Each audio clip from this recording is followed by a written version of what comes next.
So today we're having something different, a witness to the working of God, brought to us by Lynn Hanson. Lynn and Dean have been faithful members of this church since day one, practically. Lynn has served as an elder and on our nominating committee, and Dean has been our beloved treasurer since, again, day one. And they have meant so much to us, and now they're moving back to the U.S. It's very sad for us, but they have a new chapter, and I think it's real special that Lynn is speaking to us today, and I'm going to hand this over to her.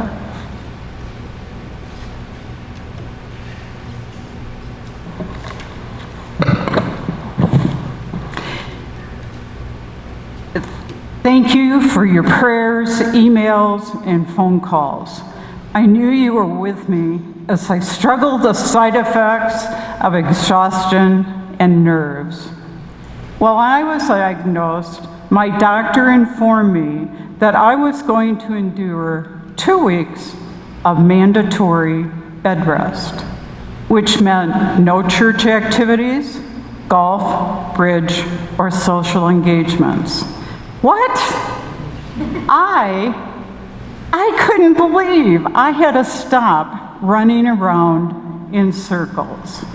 I was the one who was unstoppable and could take on everything and not let it be a problem. God, though, my physician, said otherwise, and I had no choice. In addition to the normal stresses that we have all had during the pandemic, Dean and I lost 2 very good friends to COVID in March. One person lived in the United States and one lived here. We also struggled with other issues that included a 20-year estrangement with a family member that ended not in peace and harmony, but in death.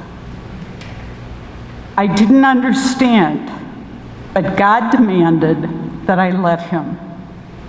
He had to handle all of this, even though I didn't get it.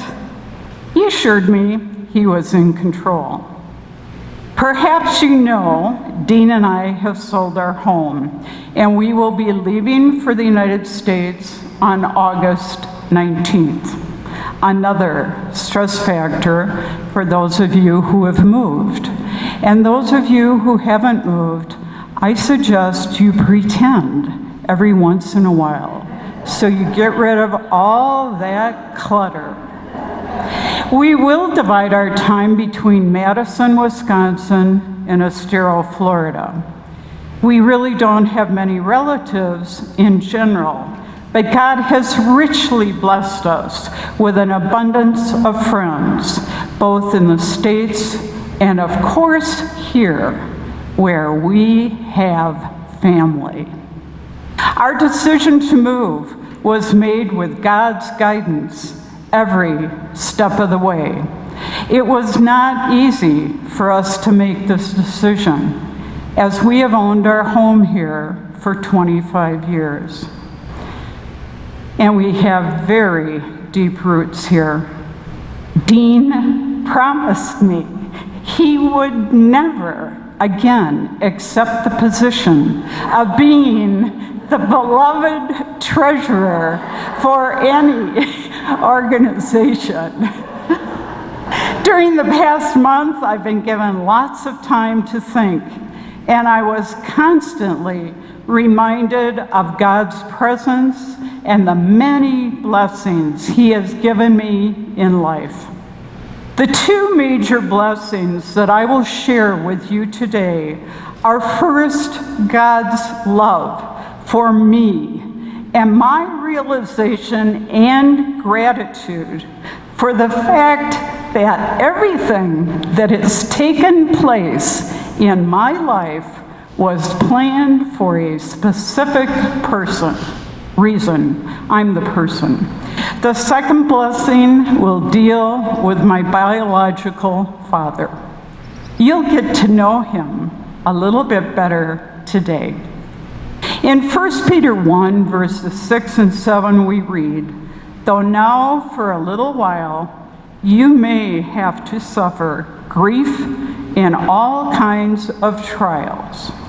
These have come so that your faith, of greater worth than gold, which perishes, even though refined by fire, may be proved genuine and may result in praise, glory, and honor when Jesus Christ is revealed."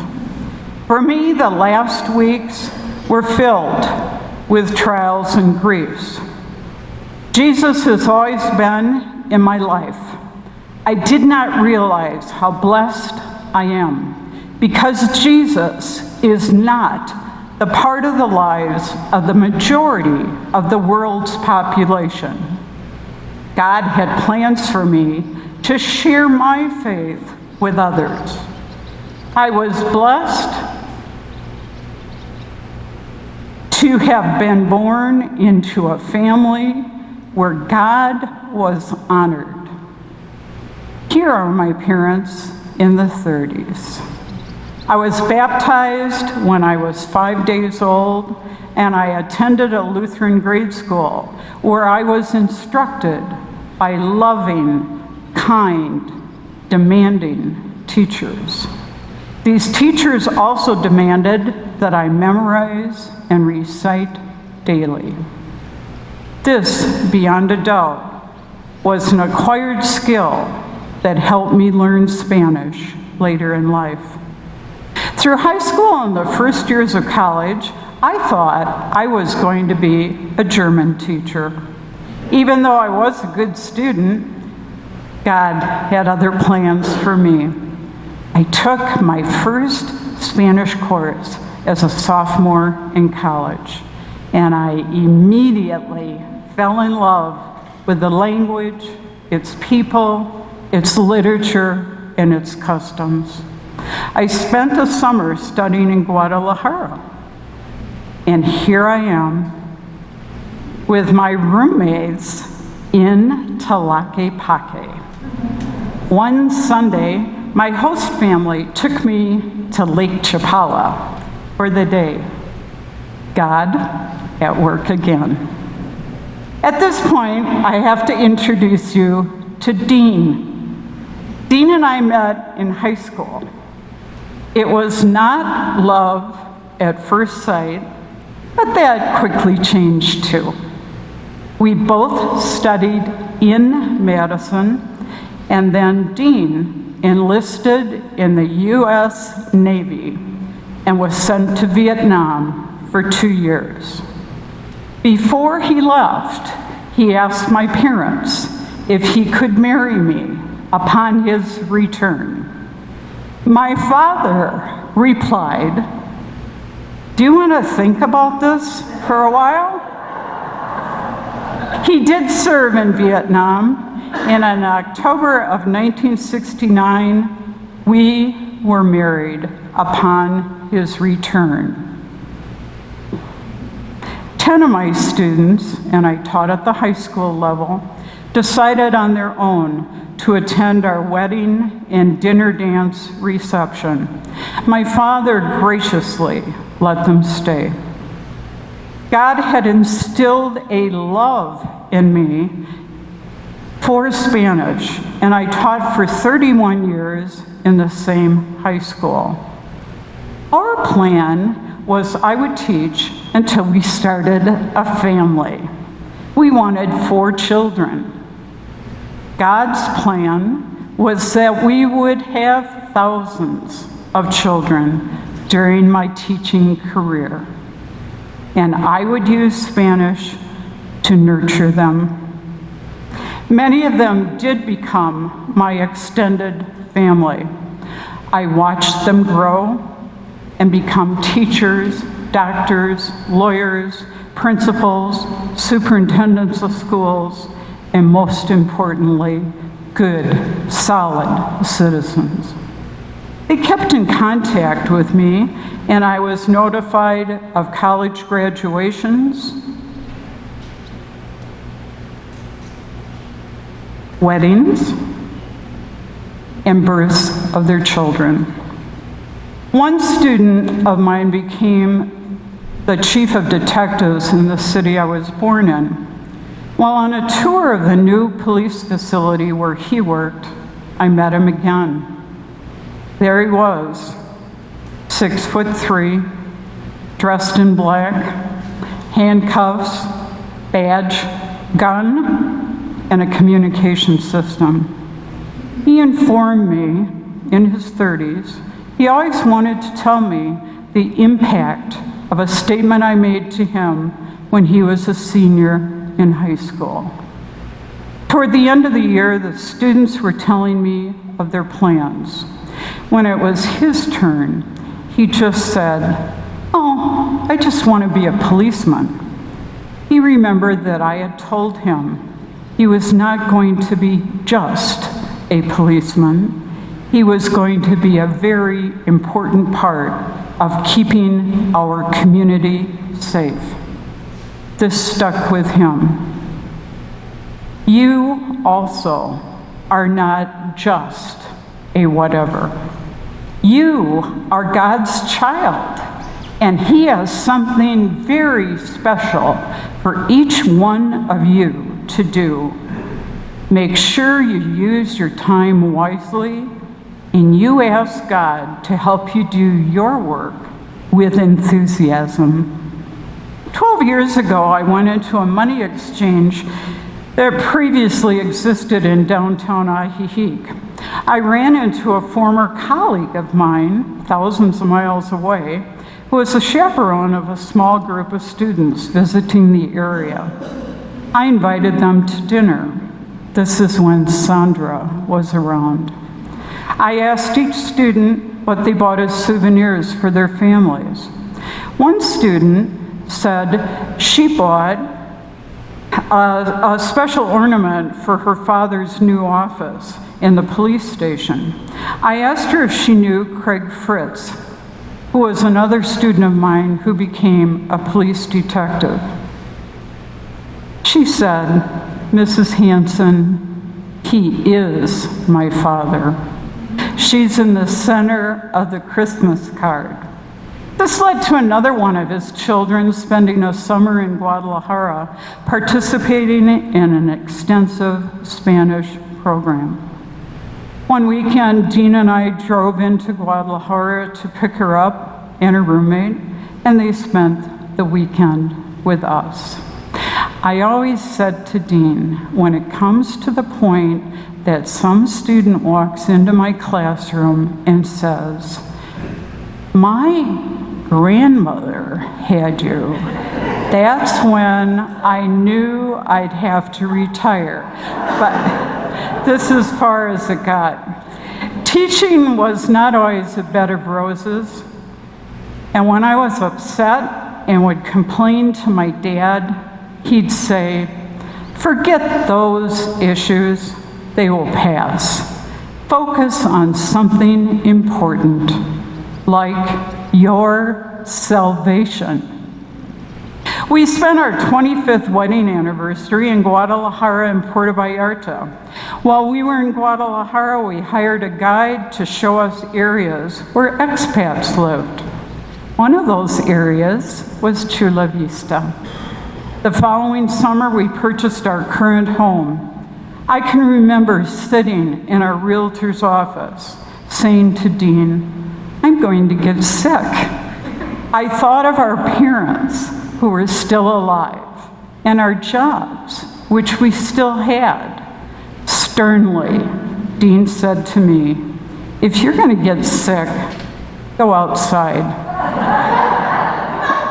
Little did I realize that 25 years later, I would understand what getting sick over the prospect of moving really meant. Surprisingly, Dean was the main force driving us to live here. When we first arrived, I walked into our home and I sat down at my dining room table and I asked myself, what have we just done? A few months later, Dean said to me, "Be careful what you ask for, you may get it." He was referring to moving back to the States. I said, "Okay, if that's what you want." God had other plans for us.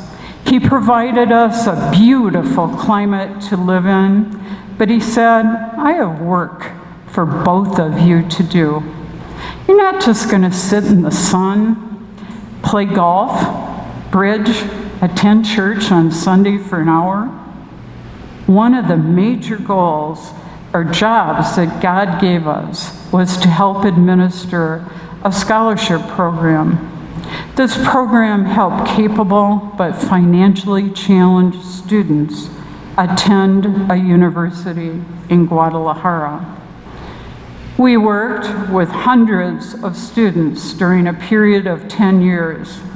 One young man, this guy, made a special impression on me. He heard about our scholarship program through Little Chapel. And one day he called and said, "Mrs. Hanson, I need your help." We had our interview with him outside his home in San Juan Cosola, as inside there was no electricity. God had plans for him. He went through a demanding engineering program at the University of Guadalajara while working with a local maestro when he wasn't in class.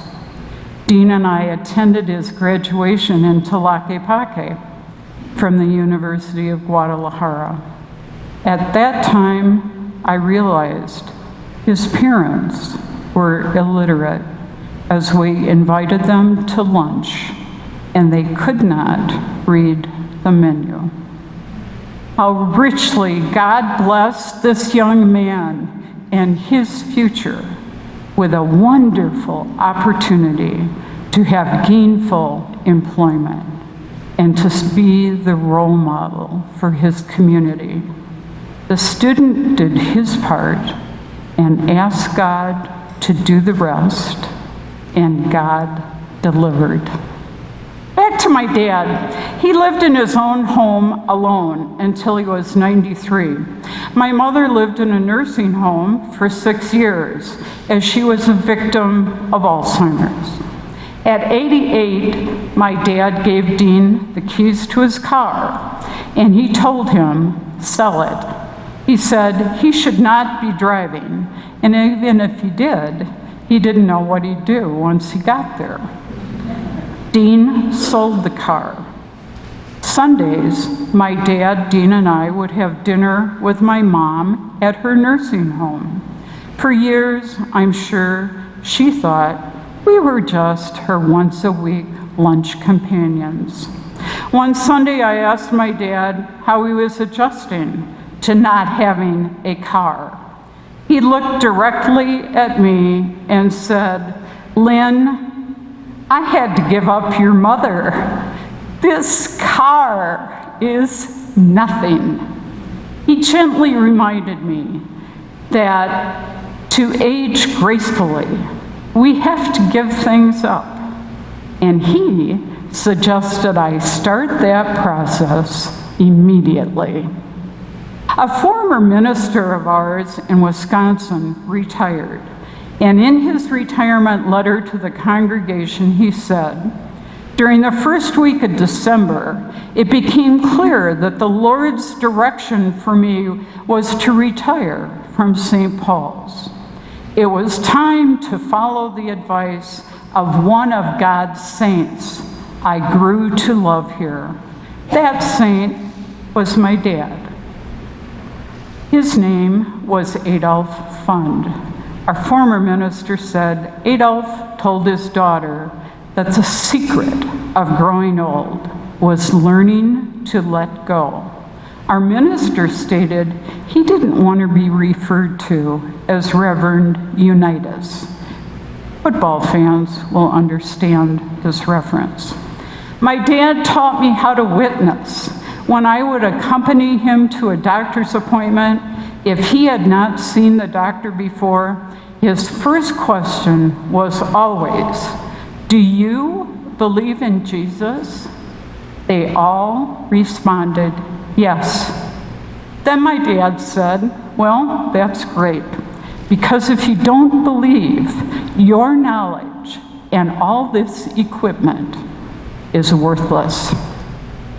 My dad taught me how to be realistic during hard times. Right after my mom passed, my dad told me, "Death is like a broken wrist. You'll heal, but every once in a while, you'll feel a twinge." Ironically, several years later, I did fall on the steps of my lawyer's office, and I broke my wrist. It did heal, but every once in a while, I feel a twinge in my wrist, and I smile thinking, God's in charge. My dad was in a nursing home for 3 years and lived to be 96. A couple of months after my mom passed at 93, he called us on a Saturday morning. Dean answered the phone, and my dad said to Dean, "I'm ready." And Dean said, "What are you ready for?" He said, "It's my turn to live in a nursing home." One of his sisters, who lived to be 104, spent many years in a nursing home, and she referred to nursing homes as the ultimate finishing schools.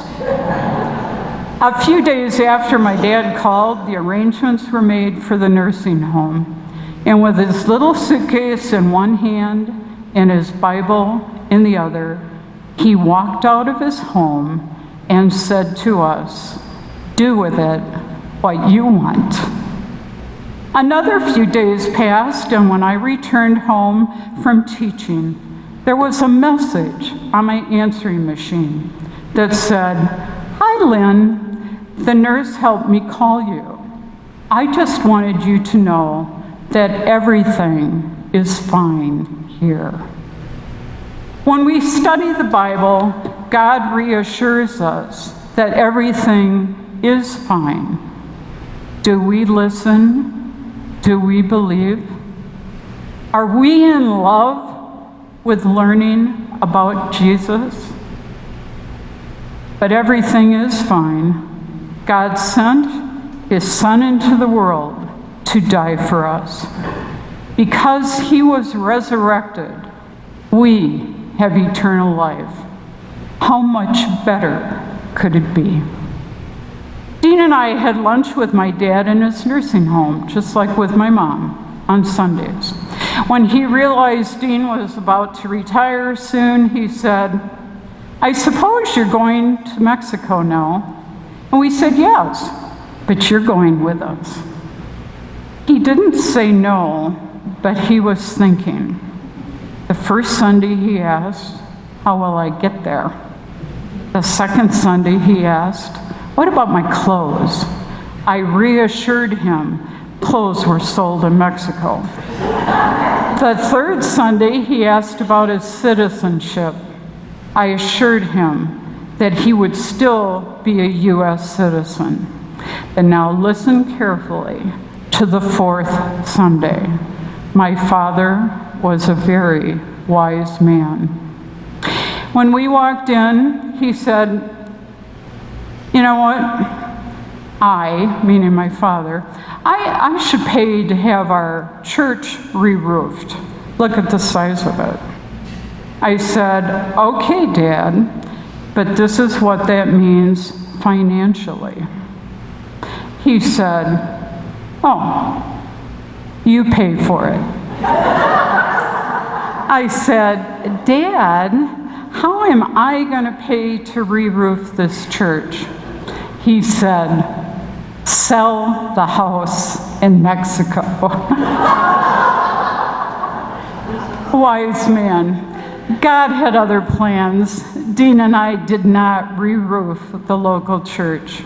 He had plans for us to be involved with a church in Mexico. My father did not accompany us to Mexico. He entered God's kingdom on Valentine's Day 20 years ago. I am so blessed. As a father, he adhered to Proverbs 22:6. Train a child in the way he should go, and when he is old, he will not turn away from it. I believe God greeted him on Valentine's Day with Matthew 25:23. Well done, good and faithful servant. You have been faithful over a few things. I will make you ruler of many things. Enter into the joy of your Lord. I always felt I had a really strong religious background.